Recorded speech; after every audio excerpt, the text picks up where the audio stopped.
the background. All right, fantastic. Well, your lighting still looks good. Good. At least we're on that. Good, good, good. We're on a good start. The lighting is good. The audio is good. You look great. I love it. We look great. Thank We you. look great. We look great. I love it. Okay, so I'm so excited because this is the first time that we're talking to each other or meeting each other like in this lifetime in person. But we met on Instagram. Yes, that is correct. Through your readings, I'm like, I want a reading, and that's where it all began. It all began. It all began. Yeah, and it's funny because I don't actually do a lot of readings on Instagram. I would do them every now and then, but Facebook was kind of like more the staple. Instagram's kind of funny with the lives and whatnot, but yeah, I just immediately felt really connected to you, and you've been on your own journey, and so I'm just so excited to talk to you like, in vivo, so that because I want to learn about your journey, because I have followed you on your page for a while. And I know that you're on your spiritual journey, but I also know that you've got a really interesting story. And coincidentally, we're like semi neighbors, like, which is great. Yes, I really thought, well, yes, first of all, yeah, we met through that reading that you did about my grandmother. I don't know if you remember Yeah. that I am super connected to her. And then you wrote like, who wants to go next? And I was like, me. And then I was like on a hike and I saw a hawk. And then you started talking about the hawk on the reading Oh my God. after the fact that it already happened. I'm like, what? And then I was like, okay, yeah, I think we know each other from before. Yeah, But yeah. I thought you really live like across the country or something because that usually happens, that you meet Yeah. somebody so interesting. And then even in dating or just for friends, whatever it is, Oh like where yeah. you live? Oh, I mean, South Asia. Like, oh, okay. Yeah. It's so That- true. yeah, but no, we're neighbors. Yeah, I remember when we found out, and I was just like ecstatic. I was like, we need to meet. And it's like we were like still, I think, like dealing with the pandemic and everything, but yeah, and I remember a couple of our readings, and both of them were very environmental. I barely remember the hawk thing, but I do remember the confirmation and the grandmother. I remember that. And then also I remember the water, and you were talking about like you're like I always go to the water, and it was before I knew that you were in California, like you were right, that we were neighbors. I was like, you need to go to the beach. And you were like, I haven't been to the beach in forever. You're like, I need to go. Yes, and right now that it's raining like crazy, I'm thriving Oh because my God, it's I so am nice. so grounded by water and I have all the windows open, all the doors open. I'm like, let it rain. Yeah, let it rain. Yeah. Yeah, it's so funny because at my daughter, she goes to daycare. And when it would rain, she'd be like, oh no, it's raining. And I'd be like, no, no, no. I'm like, yay. I'm like, this because she'd be like, rain, rain, go away. I'm like, no, no, rain, rain, keep coming. You're like, oh no, you better don't, girl, Yeah, because yeah, exactly. You we're don't better dry over go. here. Right, totally. Yeah, and and we do like a lot of connection stuff with like the environment over here, and we get to just feel so connected anyways. I know it's like different when you're in the city. You can feel kind of, you got to get out more. And thankfully in SoCal and LA, even if you do live in the city, there's always options for hiking. There's always options for going out, which is really nice. But yeah, when it rains and you're like out and you can see the trees and the hills are becoming green again, it's just like, oh, it's so next level. It Yes. really like deepens that spiritual connection for sure. Yes, I was telling my father yesterday. I was like, "Did you see all the hills are green? It's so strange. It's so strange. Like everything is green. Like what's going on?" Oh my God, it's so true. It's so true. I remember when it was just starting to rain and like you can see the little grass sprouts coming through the ground and you're just like, oh my God, life. So Yeah, this is like two Angelinos totally talking, like getting excited about rain right now. the rain. Somebody from Seattle is like, "Really?" Yeah, For real. You can take all this rain over there. They're like, take it, vaya con Yeah. Dios. And then we are literally drowning right now. I watched the news yesterday. It's like massive storm in California. Then this is drowning. That place is drowning. Like, well, we're good here. It's okay. Yeah, I yeah. like we're good here.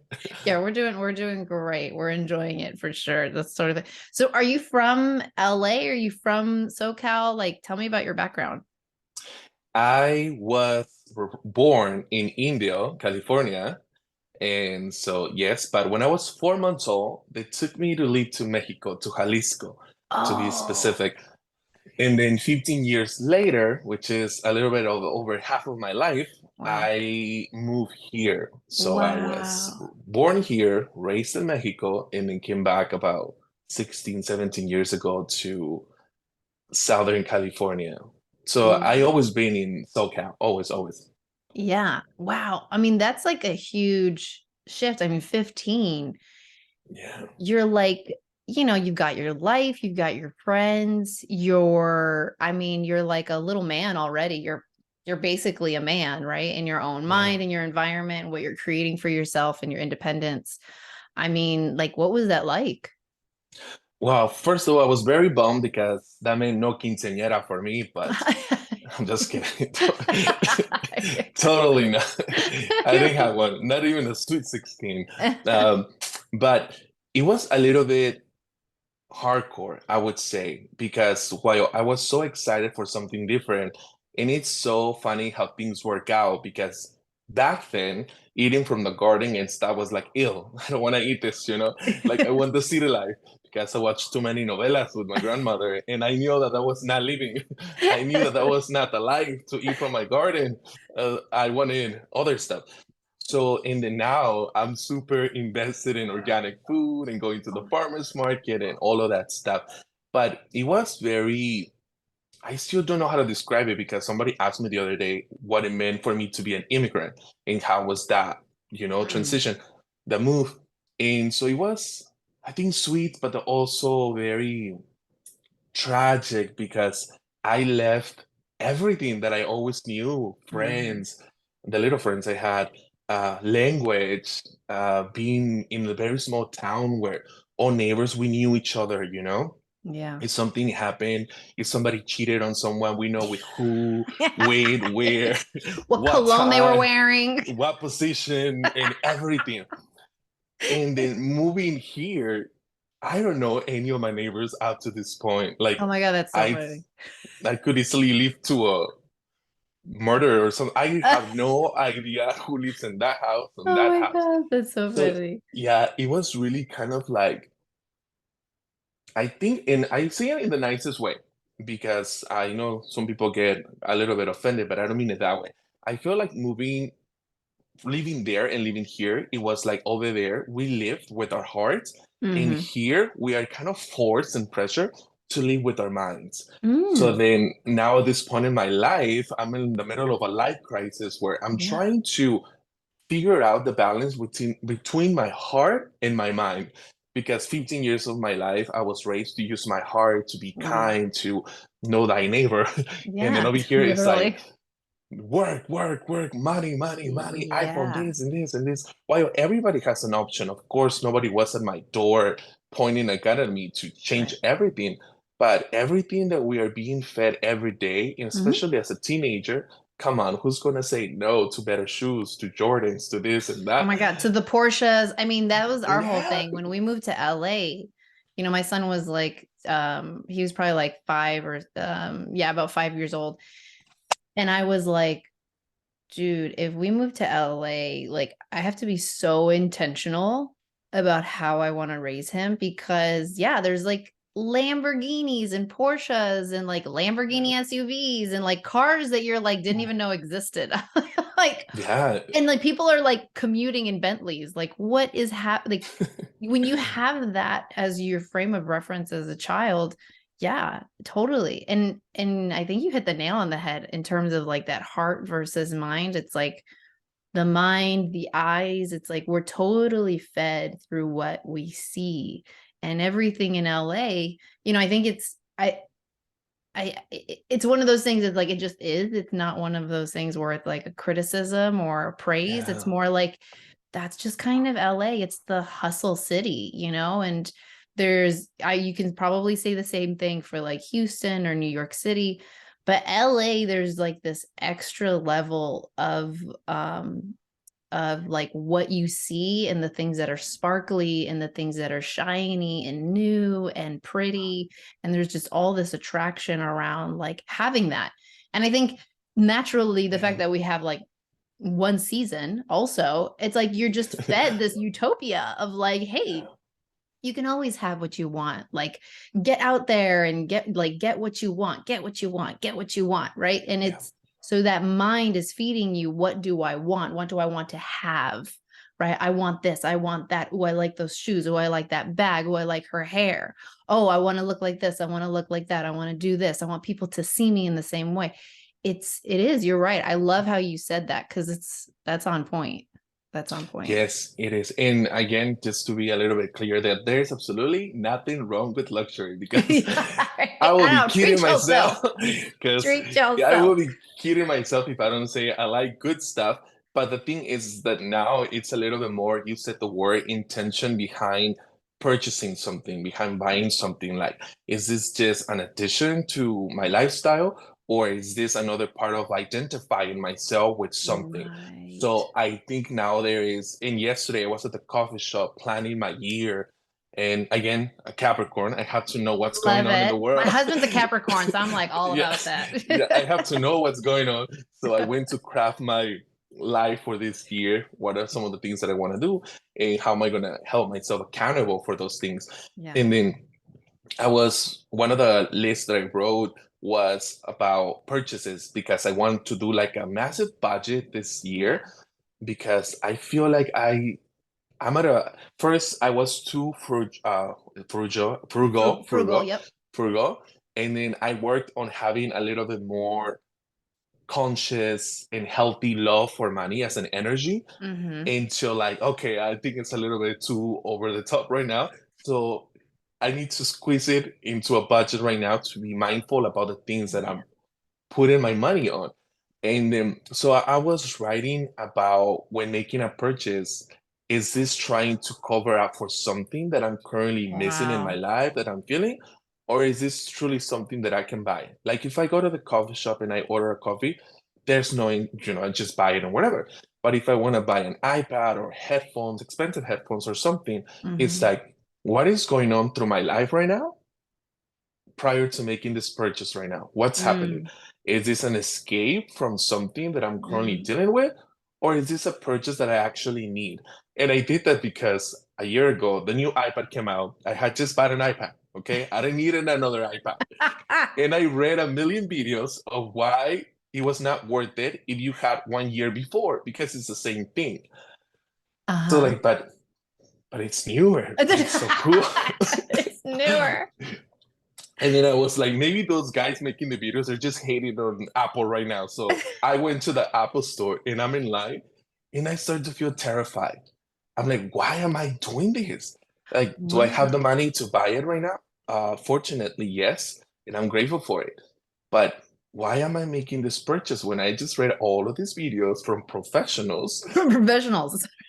and me, who I don't Professionals. even use my iPad? Like, why am I here? And then I started going to the whatever. So I did waited a few months until I buy the new iPad, but it Mm-hmm. was in a place where I was not feeling something internal, Yeah. and then trying to validate that feeling with the purchase. So there's nothing wrong with luxury. I Yeah. just think Yeah. it's being mindful about why you acquiring something new.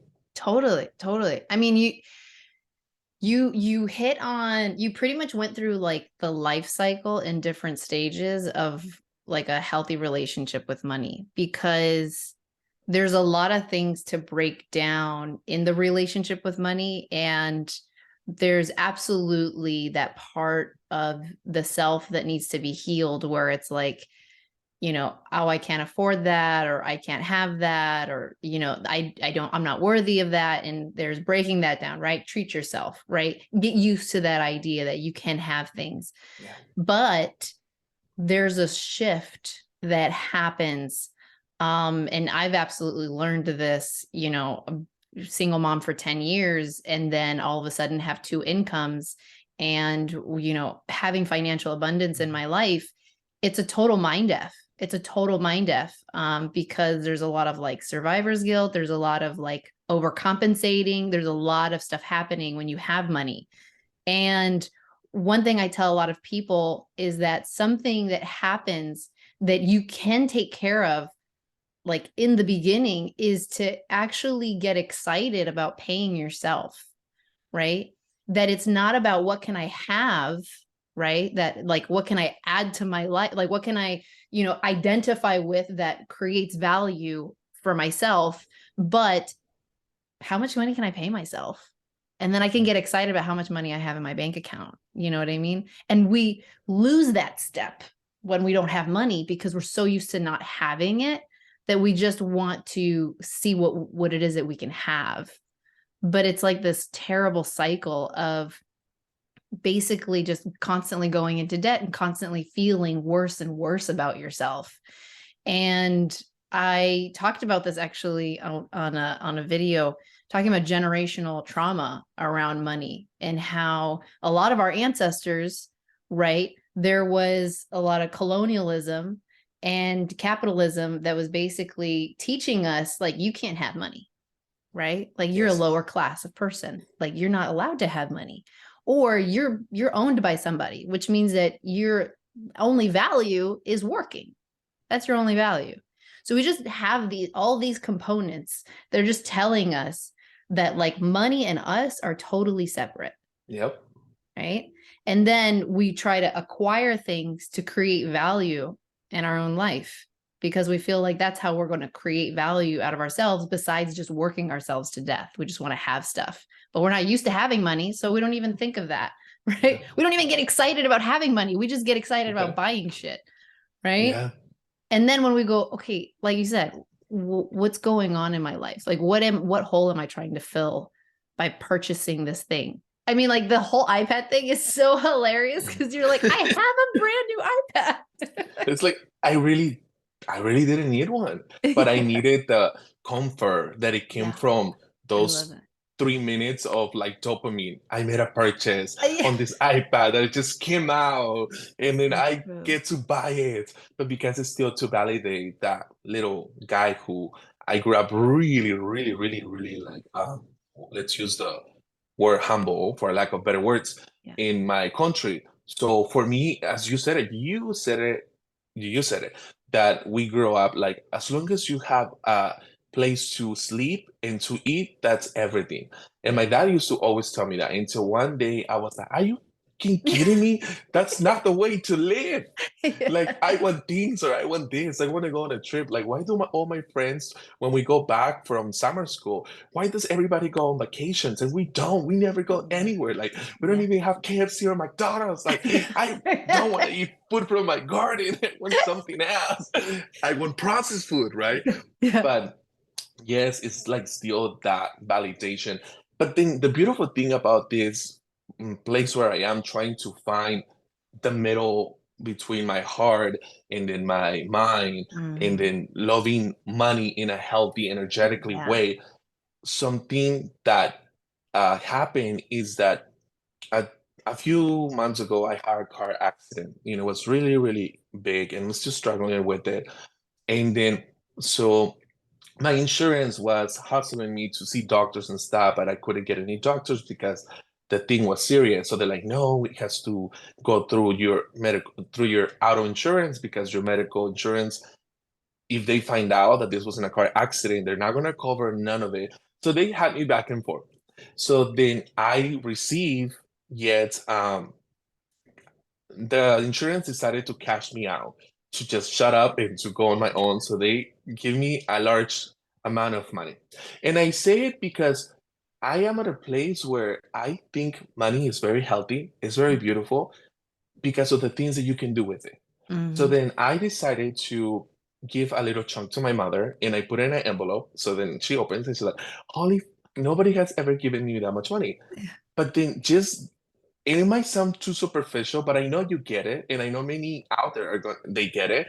That money, it's so beautiful when you understand the purpose of it, Oh how yeah, I'm to getting use chills. it. Yeah, Yeah, how to really absolutely. use it. So then I give some from my niece, my only niece, which I love, and I give some to her.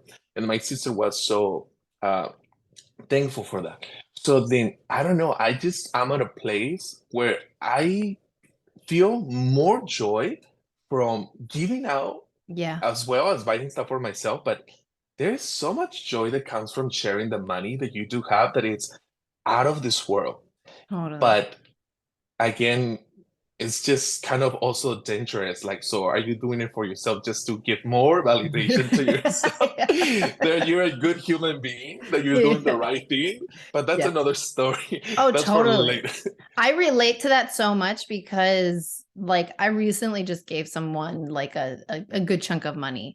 And it was one of those things where even my husband was like, you know, it's totally up to you. Like we have a whole system where it's like any money that we make, it's ours, and we give each other like, you know, we give ourselves like a little allowance or whatever to spend on whatever we want, but ultimately like our money is each other. So this lump sum, I'm like, you know, I know that this person's a hustler. I know that this person Mm, is really gifted, and I know that they're going to succeed.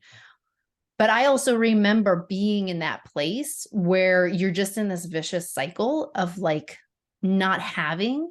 And even though you're a boss, even though you're focused, even though you know it's just a matter of time, every now and then you get really down on yourself and you just feel really doubtful. And I was like, I just want to give this as a way to like lift this person up and show them how much faith someone mm, else has in them, you know? And I'm getting emotional right now, but there was absolutely a part of me too that was like, I just like, you know, I'm just like giving out money, you know, like there was a part that just also felt good, you know, like it from feels an ego good. perspective, you know, and I recognized that, but it was also like, yeah, you know, even though a part of me was also giving that from a place of when I was from a place of lacking, you know, there's a lot of different layers, but ultimately it's that idea of I have abundance. And I told this person, I said, do not worry about paying me back. Like I literally will fight you if you try to pay me back. I'm like, but when you are in a place of abundance as well, like I just want you to pay it forward. Just help someone else out who's in a similar situation. And that's it's the quintessential, it's the most concentrated, focused version of like what abundance is. It's why we naturally associate it with abundance, even though abundance is happiness, it's joy, it's health, it's relationships, it's all these things. But when you're overflowing with it, you immediately want to share it.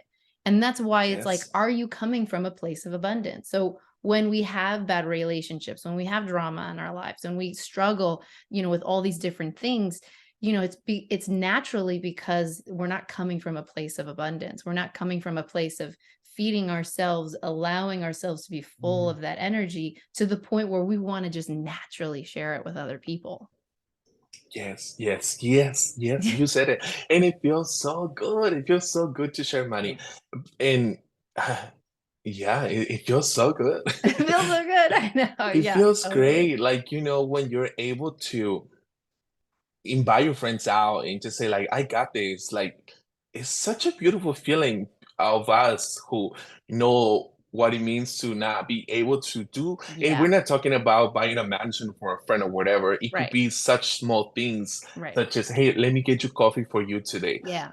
Just having that mindset of abundance to get somebody a coffee, if you're able to do it, of course, also Yeah. don't try to sacrifice yourself, Well, because I yeah. think that's lying to yourself if you really cannot do it. But it's so great to invite your friends out and like, hey, I got this. Yeah. But it's interesting because probably this only started like 4 or 5 years ago of me trying to be more open with money. Like, Mhm. my love language is gifts. I love to Mhm. give gifts to everybody, Mhm. and then even to random people. But I met someone who is a business owner of many restaurants, many, many restaurants, and I met her through my job. And then she invited me out. And I'm like, oh my God, is she hitting on me? But no, she's just so nice. I met her husband and everything. And I was like, oh You're my like, God. okay. You're like, oh shoot. And then, but we started to hang out a lot. We went to buy books and crystals and whatever. And we started to hang out so much. And everywhere she went, she had this dynamic and posture. You cannot tell that she's a wealthy woman Yeah. until you actually do digging into her life story. Yeah. And then I just was able to witness in a firsthand when you are so abundant, like inside, it Yeah. just radiates so big. And everywhere we went with other friends and stuff, she would always pay. And I'll be like, wow, that is Yeah. so freaking cool. No wonder she walks like she's flying. She's Yeah. just so, and she doesn't even worry about like, okay, who's gonna order what? It's just like Yeah. so effortlessly. Yeah. And it's a beautiful feeling. And I Yeah. feel like also us Latinos that we come from this generational trauma that you speak about, talking about money is like, oh, you're turning into one of them now. Oh Oh, my you're a God. bad Yeah. person now. Like, oh, you're giving into the power of money. Oh, you're going to hell now. It's so true. I'm getting like chills from like the top to bottom. I know someone who like it's such a perfect example. They were able to buy this beautiful house and it's like one of those moments, right? Where you move and you're moving out of a shitty situation and you're in this beautiful home, you've got your kids, and you're just feeling so incredibly just good for yourself and like all the hard work that you've put in. Literally in their community, they're almost like completely shunned. Like people have like a bad attitude towards them, or just like there's a little bit Mm, of contention, or it's like not totally, but it's like, tú qué te piensas? Like, who do you think you yeah, are? And it's like, wow, it's hard. It's tough because there is that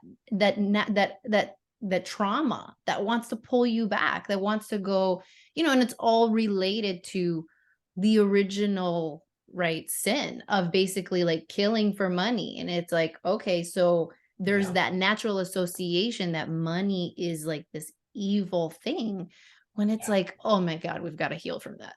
Like, yeah, yeah. And it's in our hearts as Latinos to be very mindful of other people. I think that it's just Mhm. so engraved in us to be, whenever we salute someone, it's like a hug and a kiss or Yeah. whatever. It's very like a long hug, man. Just like, Yeah. hi, how you doing?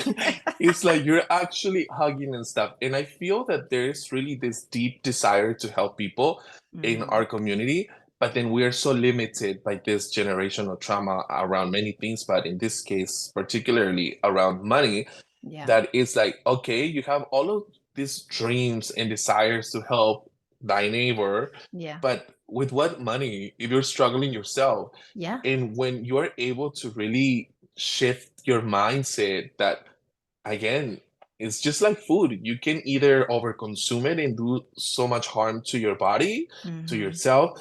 Same thing with money. It's just like, are you identifying with money, or are you using money as, there's this quote out there, I don't know who said it, that says that, are you using money or money is using you? And it's something Ooh, really to kind of that's powerful. think about, because I again, it's such a beautiful energy. It's so Yeah. beautiful. It's so true. It's so true. Are you using money or is money using you? I feel like that's just such a, yeah, it's like, are you dictating how you want money to show up in your life, as Yeah, opposed to like being fearful of it, as opposed to using it as a tool, in a negative way? Are you, how are you positioning money in your life? Like, how does money feel to you? yeah, Right. And is it coming from a place of like self already feeling abundant with or without that money, and that money is just an added cherry on the pie and a reflection of the joy in your life, yeah. right?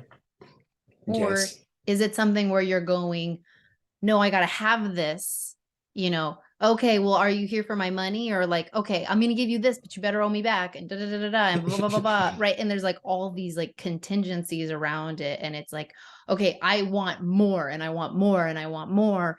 And how can I have more?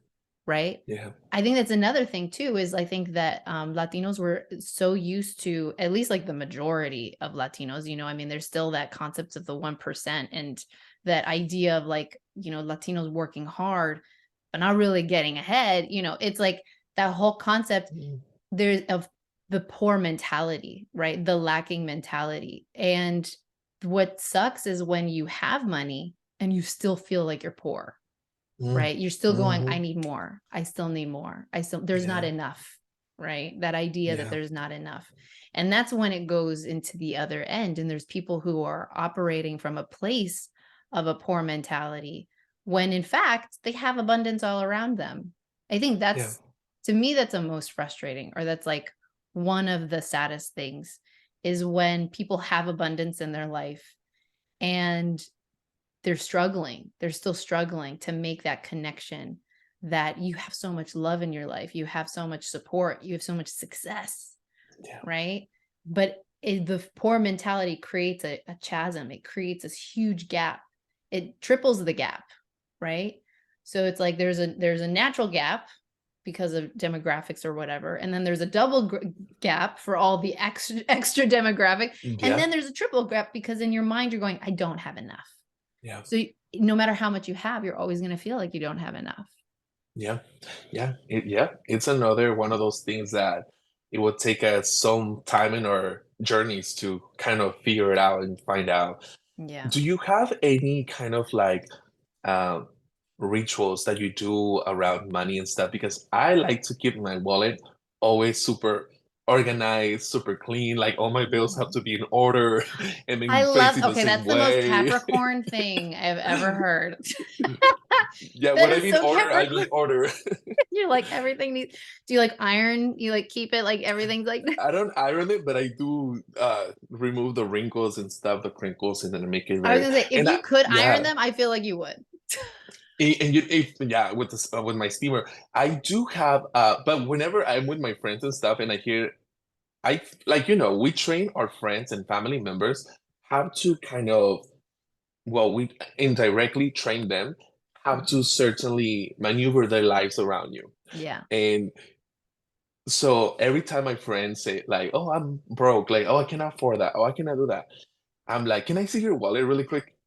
And then Oh, I it's like like full of that. receipts and then like papers. No, like that's why you don't have money because Oh you my don't God. care about money. Because if you did, your wallet would not be this cluttered, Oh, this I love that. nasty, this dusty, this old, this cut, this ripped. I love Like, that. and just like a Capricorn again, I will read them to filth. Like that's why you I got no money love because that. You're total, like the fact that you can read people from their wallet.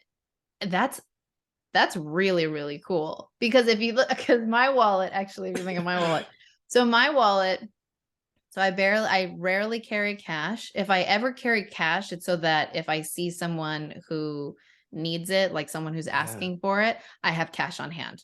Because I hate when I see somebody and I'm like, I don't have cash. Like, what the hell? Like, do you have Venmo? Like, they do now. yeah, right. They probably do. And I've done that a bunch of times, but yeah, I like to have cash. I like to have some bills on me for that. But that's like it'll be in my car if I have it. Cause it's normally because I'm going, LA, everyone's Yeah. driving somewhere. So I have it there. But my wallet is actually a clip. And it's only like Mm, 4 or 5 cards that I have there. And I always have the same 4 or 5 cards. And the money clip is a custom money clip that I ordered that says compassion, strength, and truth. mm, beautiful. And yeah, which is funny because I don't ever like really reflect on it. I loved it Just when I clip it. ordered it. And yeah. So what would you say from that? I think it's great, as long as you are organized, I think that it's awesome. The whole thing is, and it's funny because a friend did gift me a clip, but it doesn't have any engraving. I'm like, what kind of technology is this? I need a wallet. All Like, technology. I'm old school on this. But no, I think as long as we are kind of like organized and stuff, it's just around like having all of this clutter, cookie wraps, chocolate wraps, Yeah. like in handbags. Oh Ooh, my I've God. seen For so real. many things. So gross.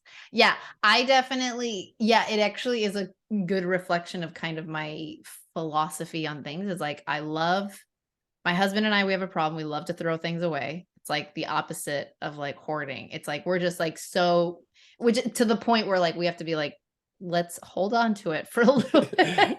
Like, let's No, give it that's a a good chance. practice. Yeah, let's give it a chance. And then but generally speaking, even with money, I try to have like a really simplistic mindset. And the mindset is more, okay, when it comes to money, most of the things that I buy are like for the family, it's for everyone else. And then I treat myself. My husband and I told you Capricorn, we have very different ways of spending money, which is really funny. We ultimately end up spending like about the same amount of money. Um, but I like to buy a lot of little things or like, Mm, you know what I mean? More like special or like, but smaller in size. My husband, he likes to wait.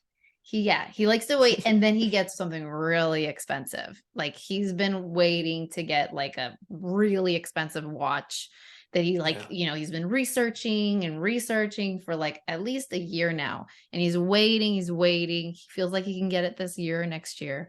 But same thing. Or like when we wrapped our car, right? Like that was a big expense, but it was like a big deal. yeah, So it's like that's how he spends money. And I spend money like like nice little things, simple, nothing too crazy, nothing too extravagant. But that's my mindset because I feel like, oh my God, if I go too big, too yeah, much, like somebody might see me. I might, again, that imposter syndrome, that sort of survivor's guilt yeah, of like, I'm still from the streets. yeah. My husband doesn't care. My husband's like luxury white glove experience. He like Yeah, wants it. That's him. yeah. And it feels good, again, it feels good when, yeah, it feels good when you're able to buy yourself good stuff because again, you work hard for it. You Yeah. you deserve it. Yeah. Yeah, Yeah. there's no Yeah. guilt. Yeah. Totally. Totally. It is a process, but that's awesome. I love it. And so you do Zumba. I'm right now, I'm on my retire phase. Okay. Yeah, I did leave it on October. I was teaching for 10 years. I was Oh, taking Zumba for over 15 years, teaching 10 years. oh my But God. then I started to experience anxiety and major Mm, depression, not mm, just in a kind of psychological, but now started to manifest throughout my body. And I wow. was going through so many doctors and stuff. So on October of this past year, I left Zumba. And then I Wow. remember my boss told me, don't tell anyone that you're leaving because then everybody suspends their memberships and stuff and whatever. Oh my Like, God. just leave. So then I was like, Just be okay, quiet about fine. it. And I didn't tell anybody around it. Oh But my yeah, but goodness. I was teaching for 10 beautiful, amazing years. Wow. Wow. Long That's time. that's a long time. I had Yeah. no idea it was that long. I mean, Yeah. I on the offset, I'm like, I think Zumba is amazing, but then in execution and practicality, Yeah. I saw my mom go through a complete transformation. And she retired, finalized divorce with my dad. She went back to Spain. She went to the south of Spain, got herself a Mm. tiny Mm. little apartment, and she just went to Zumba and worked out for like 4 or 5 hours a day. This girl, I'm telling you, and I say girl because she literally her body turned into a teenager. Like at 65 and 70, her legs look better than like anybody in a 10-mile radius. It's like, damn. Yeah. I mean, absolutely incredible. Yes, Zumba is amazing. And I just remind me of something really quick about speaking about divorce. My parents just went to Mexico and they came back like a few days ago. And then I'm in the kitchen and then my dad was like, he was in the kitchen also, and he's like, uh his sister Patty, he's like, hey, you know that Patty is finally single now. She's over like 65 and she's been through a very hard marriage, and it only took her like 100 years of her life to get a divorce. And then Yep. and then my dad is like, oh, she's single now. And then I was like, oh, you mean she's whole now? And then she's like, Oh, what? I love She's that. like, who are you? And then, but it just reminded me of your mom. Like right Yeah. now, I could totally picture her going to her first Zumba class, being a little nervous and excited, and then being hooked and going over and over and over again. Because that's often the case of Zumba. Every instructor attracts different kind of people. Mm, And that's in life, but in Zumba, you can see it right away. yeah. In my class, it was mostly older women. Yeah. And then there's some women, there was a time where this woman told me, and I was crying. That was my Cancer rising, not the Capricorn. Let's clarify that. Yeah. Then the lady tells me that she drives 2 hours to get to my class every day. And I'm Wow. like, oh my God. So then I started to be more aware of the kind of people that came to my class because I never really noticed, like, oh my God, it's mostly older women. It's nurses, teachers, school principals, and staff. And then every woman, once in a while, we share this story of like going through a difficult divorce, finding Zumba to meet Wow. themselves again. And it's so magical how throughout this 10 years, I really, really connected to like 50 and older women who were kind of meeting themselves for the first time. Yeah. In Zumba, it's really, really kind of like a very beautiful blessing in disguise because Mm. you think of Zumba like, oh, it's just dance and twerking or stuff. No, there's some of that. But if you find the You're like, there's instructor, that and. there's that. But if you find the instructor that you really connect with, Yeah. oh my It's a spiritual goodness. experience. Yeah, because I've been through so many Zumbas, and let me tell you, not all of them are amazing for my kind of person, but they are amazing for other kind of people because obviously they're packed with other kind of people. But yes, I just totally got a vision of your mom right now going through that door and they're like, Totally. Mija, Oh my I'm God. Oh dancing yeah. now. Literally, literally. Oh my God. Yeah. And she got her like little circle of friends and yeah, she was Yeah. reborn. She was reborn. So if you don't mind talking about it, going through depression, like that's something that I definitely struggle with. I go through these kind of cycles to the point where I'm like, for a little period of time, I was like, am I manic? Like, what's going on? Right? Yeah. Like, the Latino fire, it's like kind of unleashes every now and then. I'm like, what's happening? But, how was that experience for you? You're talking about it kind of transformed. It kind of started going through and expressing itself through your body. Yes, and I don't mind speaking about it. Right now, it is still manifesting through my body, and I have a set of doctors who are helping me right now, specialists. I have a neurologist and a cardiologist and this and stuff because it really, really can transfer Yeah, to your body. Like so totally. much emotional heaviness, it really, really, really starts to show up in your body. So then last week, I was in the ER. I was in the emergency room because I thought I was gonna get a heart attack, and Wow. and that's what we're trying to find out if it's in my brain, if it's in my heart, if it's in anxiety, what it is. Yeah. The ER told me it seems like it was a panic attack, but I still tomorrow have a doctor's appointment. But I think, going back to childhood, I was so bullied aggressively for Mm. being gay, especially in a country like Mexico Yeah. back in those days. Oof. Oh, Yeah. that was different. And it's funny because it's not even that long ago. It's Yeah. not like 100 It years. wasn't like last generation. It's like this No, it's like, generation. yeah. So and it's so interesting because throughout my life, I learned, and it's funny because right now, when I was going to the coffee shop, I was like, what if she asked me about depression and anxiety? Is that something that I'm down to share or not? And Yeah. then I saw this truck with a 2222. I was like, I am talking about this. Oh So now I'm like, my I don't mind talking about it. God. I love So it. then, I grew up being extremely, extremely bullied and all in silence because me sharing with my family, with my parents that I was being bullied meant coming out. And Right. coming out, it was terrible.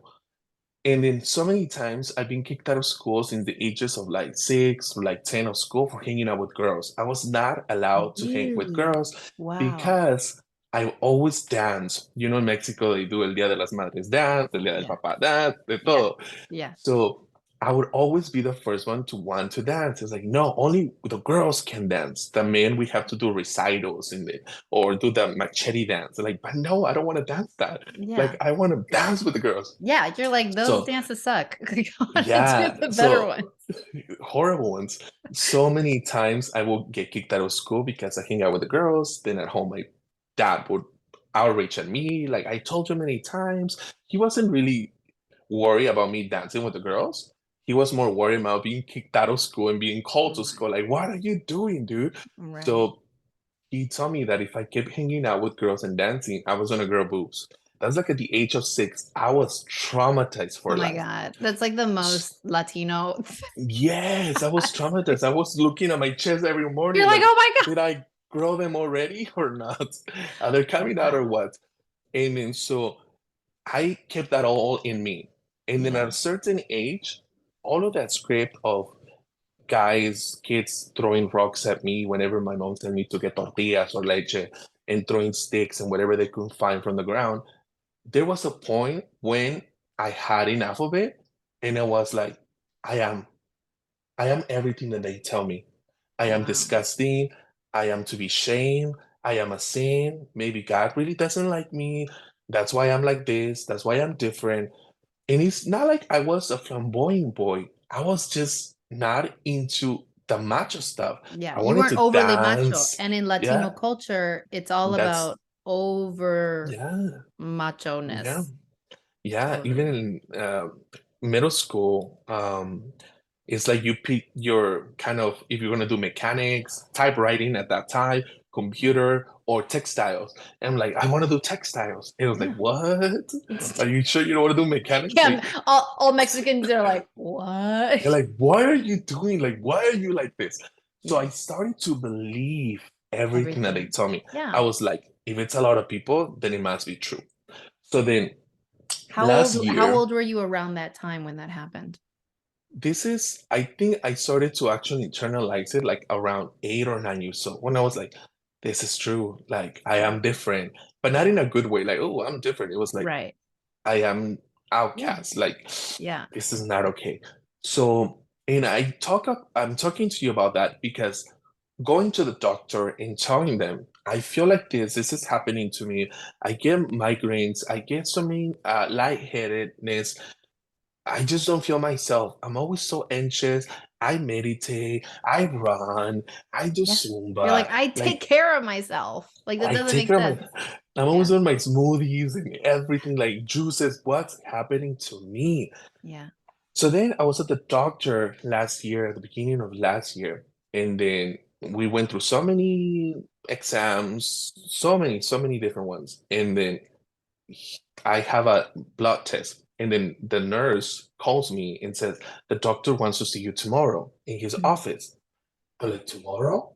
And you, isn't it like 2 weeks in advance? Like, no, tomorrow at Wow. 3 p.m. It was a specific the time. It was a Friday at 3 p.m. I didn't get to choose. He wants to see you in his office. So then I make it to the over there to the appointment.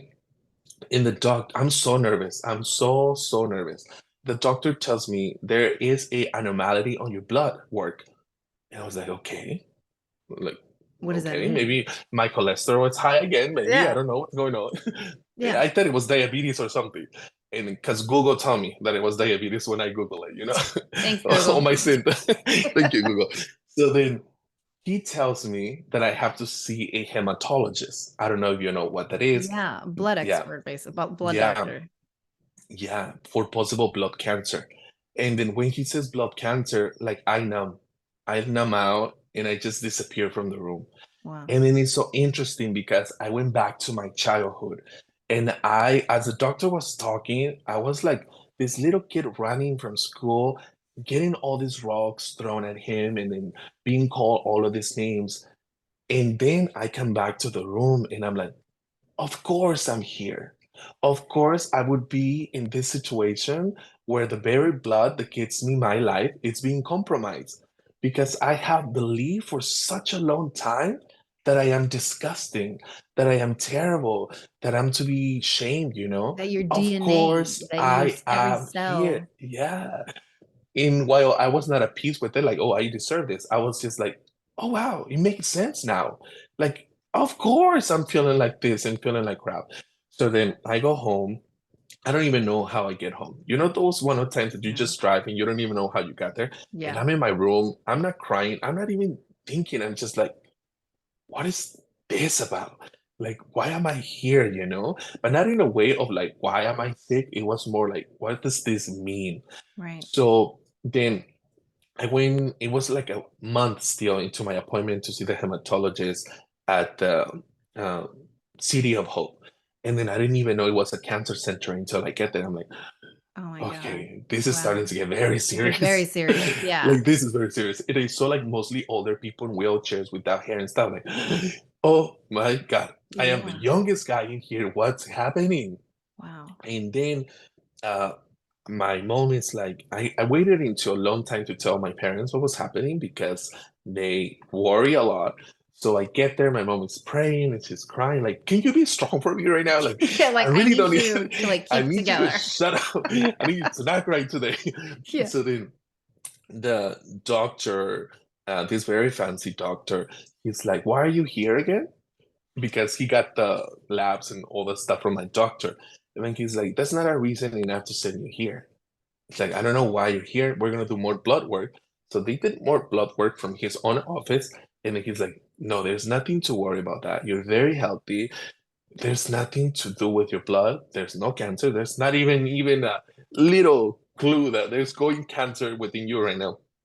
So then I go home and then I start to think again, like, okay, if I'm already like out of this possibility and this possibility, it's obviously that it's a very great time now to finally address my depression and anxiety from a more compassionate and gentle way. So I am very careful about the way I talk to myself now. Even when I'm feeling anxious or depressed, I'm like, well, it's okay that you're feeling depressed. What's wrong with that? Just don't Mhm. identify it with it. Just know, like, I am going through a depression episode right now, but not Mhm. like I am depressed. It's Right. like removing, as you know, many books say that remove everything that comes after that I am because you're Mhm. declaring it to be your Right. own very thing.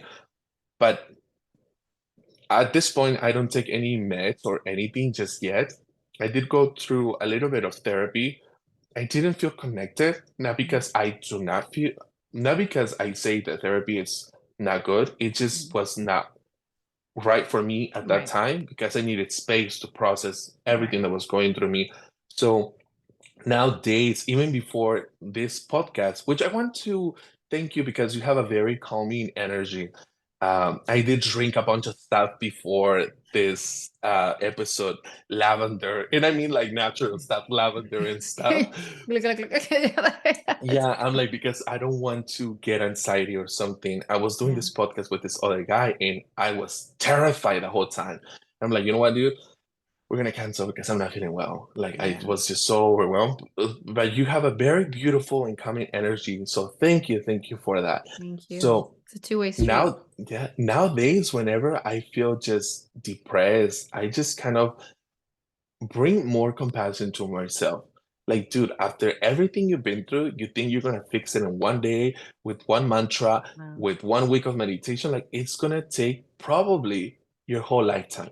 And that might sound a little bit depressing, but it's coming to terms that it's a journey. Mm. And some people are struggling with something else. In this lifetime, it happened that my soul chose to go through Yeah. this. Yeah. But something that helps me a lot, I read Viola Davis, I read the actor from Sasham, I think is the movie. Yeah. I read a lot of people who overcame, like Abraham Lincoln, Yeah. massive depression and anxiety through the lifetimes. And somehow that just brings me to a more regulated state. Totally. Totally. You know you're not alone through that. Yeah. Yeah. I mean, thank you so much for sharing that because that's so powerful. And I think you basically described the life cycle of trauma. And Yeah. what's so interesting is that you we were just talking about abundance, Yeah. right? And something that I've noticed, and it happened to me as well, when it's like when the waters, it's like an ocean, and when the waters are hay mucho movimiento, it's very tumultuous, right? All the animals go deeper into the Mhm. ocean. And then when there's calm, the animals come up. And what I've Mhm. noticed is that when people experience calm in their life from a deep place, when they start to really experience peace in their life, and there's not this like narrowing in, these blinders on of like, gotta do this, gotta do that, da da da da. Now all of a sudden, when there's some peace and they can take the blinders off, that's when the shit comes up. Mhm. And you're just Yeah. talking about abundance and now all of a sudden being able to like feel comfortable and be able to like provide and share your abundance. And you have your physical manifestation of all your trauma coming to the surface. Yeah. Yes. Yes. Yeah, Yes. Yeah. It totally. is there right now. Yeah, Yeah. yeah. And I Yeah. love that the way you talked about it, like it's so relatable. That idea of like connecting, of making the connection as it's happening and being like, "Oh my God, of course I'm here." Like this Yeah. makes total sense, right? In how I've manifested this trauma in my life, this conflict, this Yeah. conflicting belief system that I've internalized and how it's manifested in my life physically. Like this makes sense.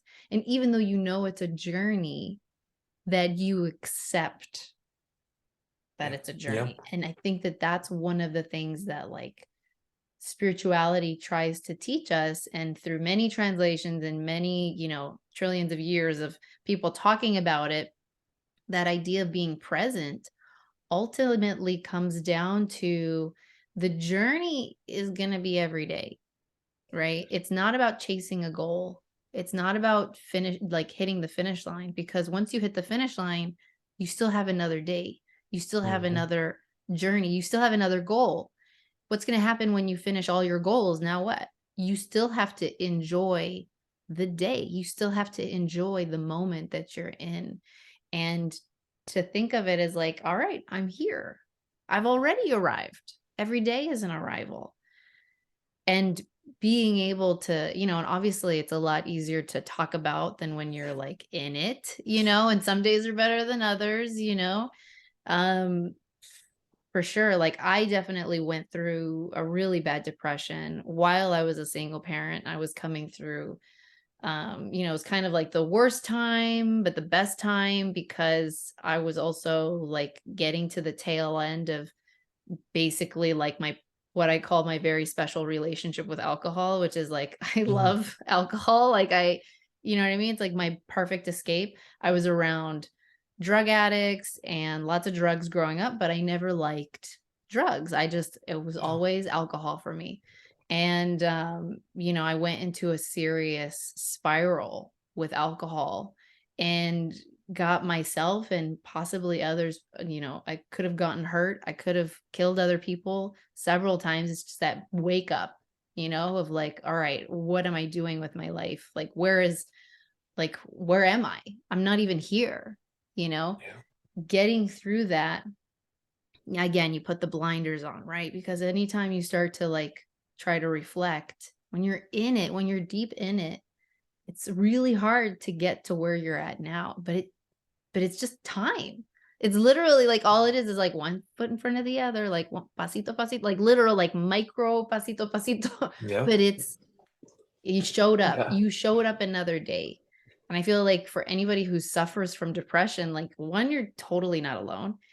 And two, like I can't tell you how happy I am that like you're here another day. Yeah. Yeah. You know, like I'm getting emotional, but Yeah. it's true. Like every day, every minute that you said, like, even if you were like, okay, I'm going to go get tea now or whatever, you made a Yeah. decision to still be here. You made a decision to make a decision, right? That includes you being in this world.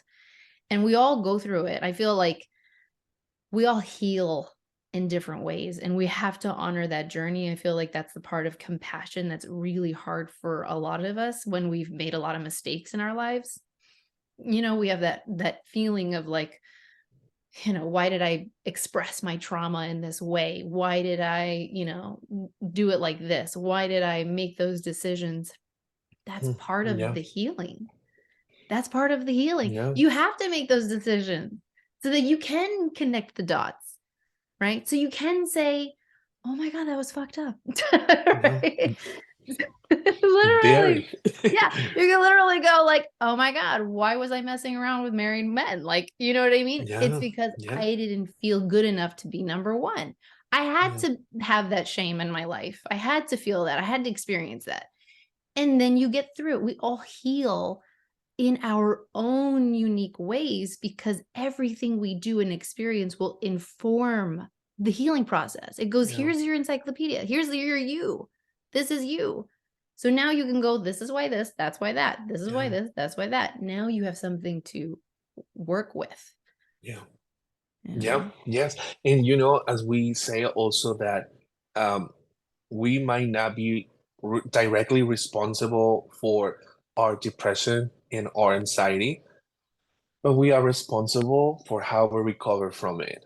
Because so many times, the sad thing, the very tragic thing about mental illness is that when there is, as I posted the other day on my Instagram, the size matters in the Yeah. sense that So, your faith, depending on how big your faith is, matters, depending on how big your heart is what matters, and your commitment to your betterment. Because there is a very, very fine line whenever you're in a very low moment that you really don't want anything to do with the world, that you're really, really down. You're like, I'm worthless, I'm this and stuff. That's where like your faith comes into place. It's like, remember that faith is unconditional. Whether you yeah. feel good, you feel bad, you feel worthy or unworthy, faith's gotta be there. Because I'm not talking kind of like a religious kind of faith, Right. but more into like a general concept that having trust that this Yes. too will pass Yes. Yeah. if you're willing to do some of the work. Because some of the work, it is part of the universe, Allah, God, Krishna, Jesus, whatever you want to call it. And the other half, it's yours. That yes, I am feeling very down right now. I feel depressed. All I want to do is sleep. Okay, that's fine if you just want to sleep, but don't listen to Lana Del Rey, don't listen to Adele, and don't start to bring yourself into a bigger hole Yeah. than the one you are. That you have to be willing, as you said, to take little steps to move through it. Not necessarily past it, Right. but through it, because it's been there for a while and Yeah. probably it's going to continue there. But we have to start taking little steps Yeah. to move through that depression and anxiety. And those daily practices really do matter because for me, my coping mechanism for depression has been food. And I never knew that. Never Oh, wow. until That's as an huge. adult. Oh my goodness. I took a trip a few years ago to Wyoming for a month by myself. I Nice. wanted to be in the forest to Jackson Hole and just be Love with it. myself. And then I was there, and then I was in my rental eating pizza, crying, listening to sad music. And I was Wow. enjoying the pizza. And Yeah. I ate a large whole pizza by myself. And at Wow. that time, it didn't ring anything. Like it didn't ring a bell. I was happy. I was in the forest crying with the pizza, eating, reminiscing on my ex and how bad it was my relationship. But somehow eating the pizza allowed me to process those feelings that I was feeling. Right. And then I go back, I will eat hamburgers like a 4 a.m., Jack in the Box like a 4 a.m., crying to work because I hated my life, I hated my job. But the burger, Crying while without me eating. knowing it, it will make Wow. it so good. And then so many times I cry before while eating like super junk food. So it's like if you know you're going to a very difficult time right now, you should not be eating the Yeah. junk food. Maybe some fruits, some veggies and stuff. Yeah. Because while this is because let's be honest, and please you can correct me, okay? You have all the freedom to correct me. You're like, oh, I know. That I feel like I'm right here with sometimes, you. yeah, because also my mother suffers from very deep depression and anxiety, like major, harder than mine. But it's like, but there's no really willingness to Right. move forward, to Yeah. do a little exercise, to do a little bit something. And also because I really don't know the level that she feels it within herself, Right. I'm no one to decide that. But I'm like, Mom, just go for a walk around the block. Just do something very, very little that is going to start to ignite the brain to do Yeah. something further. Because I feel as we have this beautiful explosion of people sharing their mental illness, sometimes I think in the mainstream media for profit, it's so romanticized through Yeah. books, through podcasts, through YouTube shows. It's like, oh Totally. yeah, it's so bad and it's dangerous and whatever, and everybody Yes. suffers it. But it's very little when it goes to making ourselves also accountable and responsible, not for it, but for the recovery Hmm. session, for the recovery period of time. Hmm. What do you think of that? Do you think we really have romanticized in mainstream Yeah. mental illness? I think that's an actually really interesting perspective, and I don't disagree with it. I think with the media, it is interesting. I think that when it comes to mental illness, I don't think that we in the mainstream media are as intentional Mm, or as calculated in how it's talked about. I think that there's, by virtue of like the funnel and how things kind of get watered down and nuance kind of gets left in the mud, it's really hard for mainstream media to kind of give people exactly what it is they need. They kind of slap mm, a little bumper on there that says, if you're suffering from mental illness, like if you're suffering from yeah, depression, like here's a phone number, make sure to call. You're not alone, right? Like yeah, I think that there's certain things that mainstream media does to kind of meet the wave of what's happening, which is the internet allows people to now feel more connected, feel more open, find our tribes, and they see that. The way I see mental illness, it's interesting. Like for instance, I think the media picks and chooses mm, certain mental illnesses to vilify and to put on a pedestal. Like if you're suffering from depression, like, oh, if you're a narcissist, like, boo, right? Like there's this whole, it's like, but it's all mental illness. yeah, Like it's all, you know what I mean? So I think that, so it's a really interesting perspective that yeah, I haven't heard before, but I agree with it. I think yeah, that by virtue of like what is naturally happening, which is people sharing more of their stories. Fuck, I mean, we see people yeah, committing suicide all the time that, people see that are having money and they've got all these things going yeah, for them. You know what I mean? Even people get hurt. Like I don't know if you know Jeremy Renner. He just had a really bad yeah, snow plowing accident, right? Like that just happened when we're recording. That happened like a day or two ago. And even when people have like really bad accidents, to me, I feel like it's a manifestation of like stuff that's yeah. going on. And there was like just like a football player Hmm. who just, collapsed on the field. Right. It's like when you see these things, I think that, there needs to be like a general compassion, and I think there is, Yeah, but mainstream media, it's by virtue of what it is, which is a dilution from the yeah, nuance of what, so that's why it's like really important for people to make connections, right? For people yeah, to, that's why I love social media and the internet if used in an intentional way, which is like you can find people that you like connect with in a real way, that you see that nuance, and it's not about the dilution. Because once you get to the dilution, that's what we think of as social media, which is like these accounts with like 4 million followers, mm, and it's them and their chateau and like their cute little dogs, and you know what I mean. And like that's great for a certain vibe, but it's like that shouldn't be your full experience, yeah, and so yeah, I think that that's really really well yeah, said.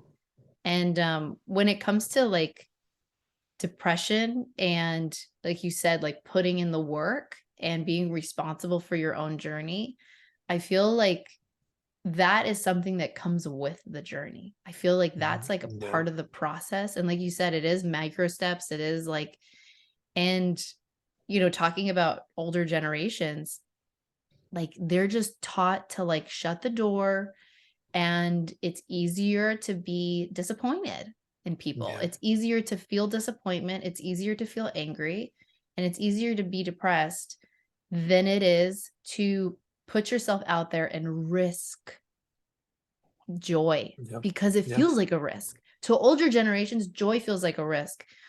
My mom grew up with Franco, grew up with, Civil War and all of that, like right on their heels.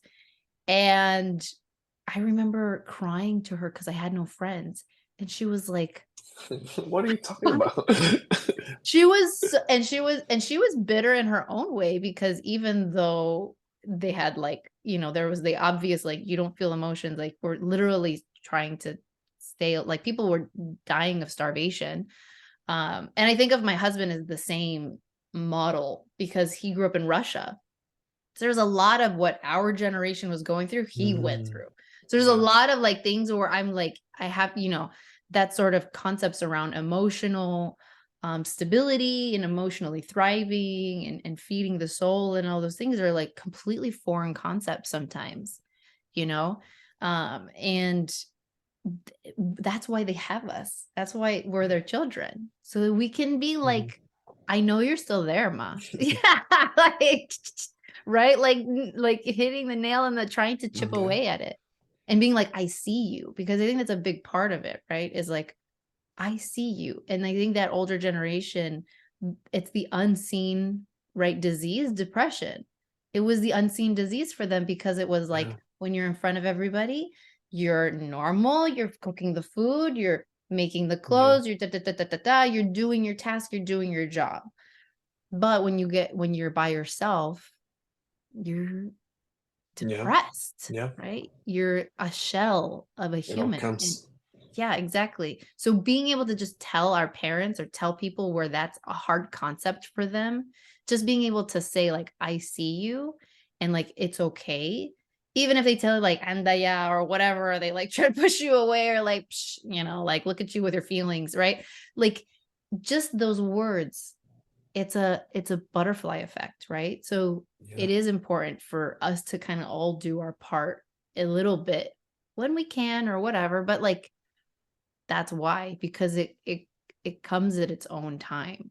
So I agree though. It's like the more you get into that awareness, the more you realize like this is all me.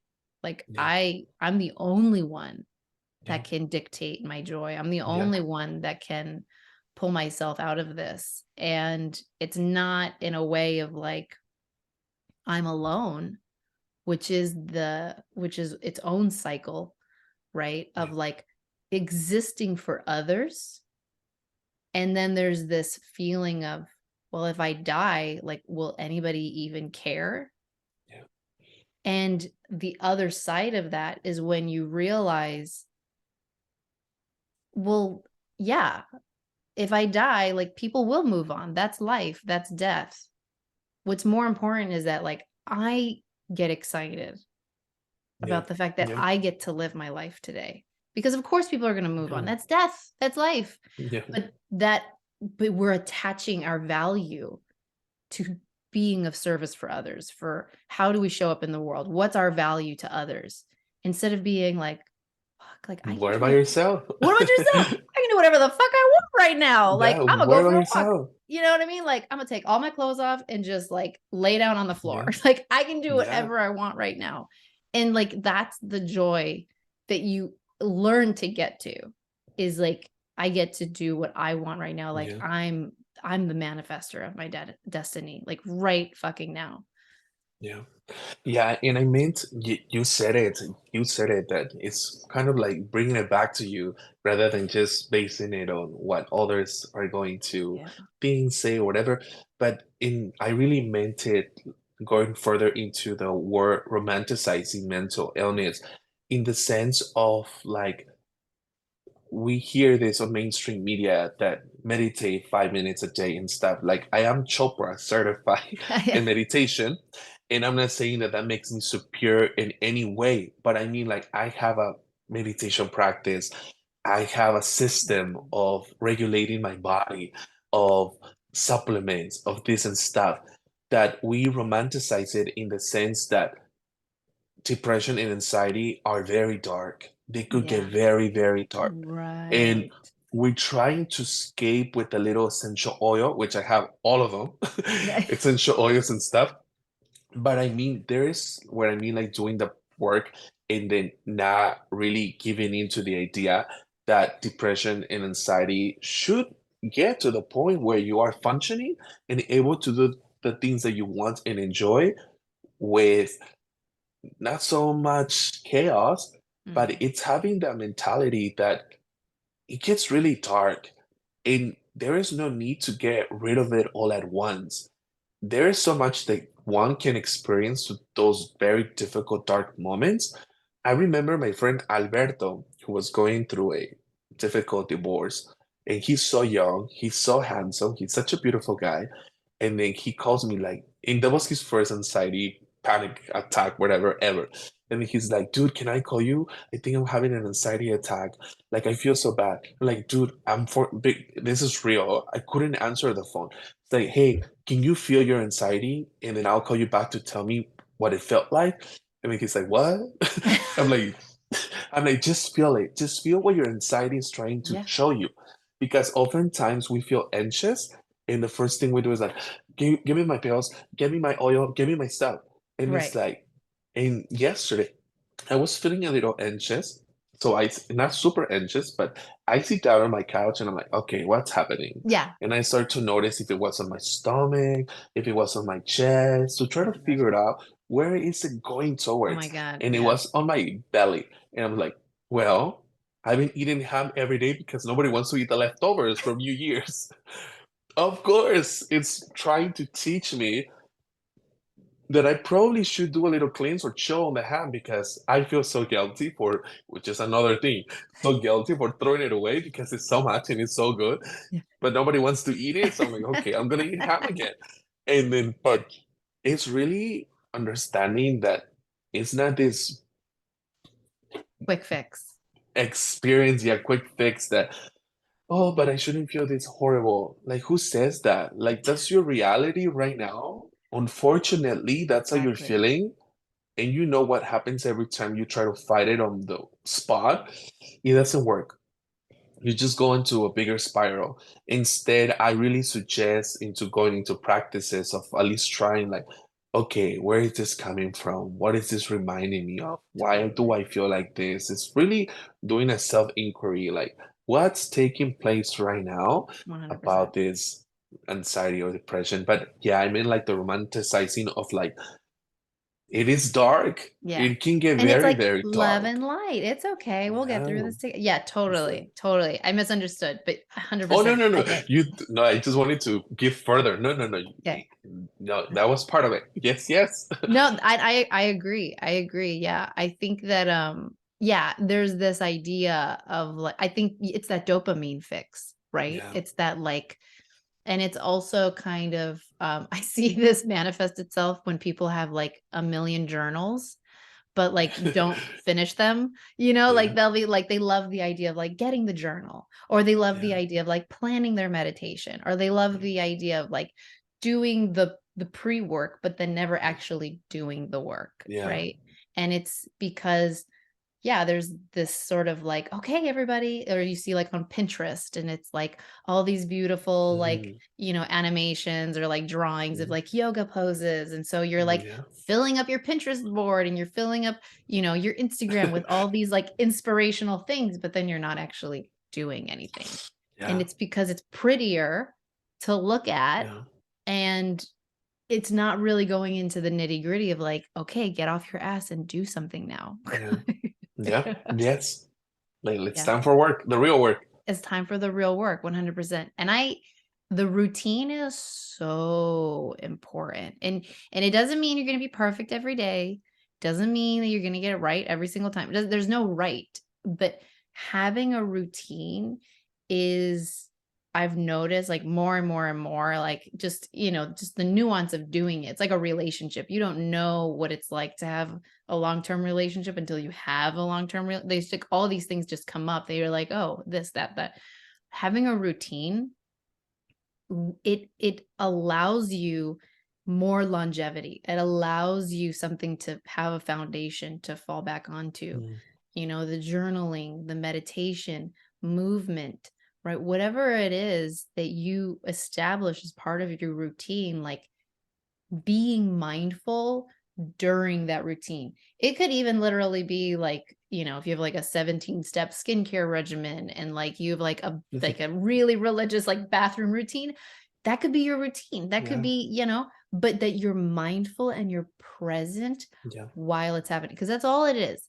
It's just creating time and space for yourself in a consistency, right? Where you're giving back to yourself. You're filling your own cup, gotita, Yeah. gotita, you know, drop by drop, and that you're allowed to have a place, talking about abundance, have a place from Mhm. which to show up in the world, Yeah. right? Yes, you said it. You said it again.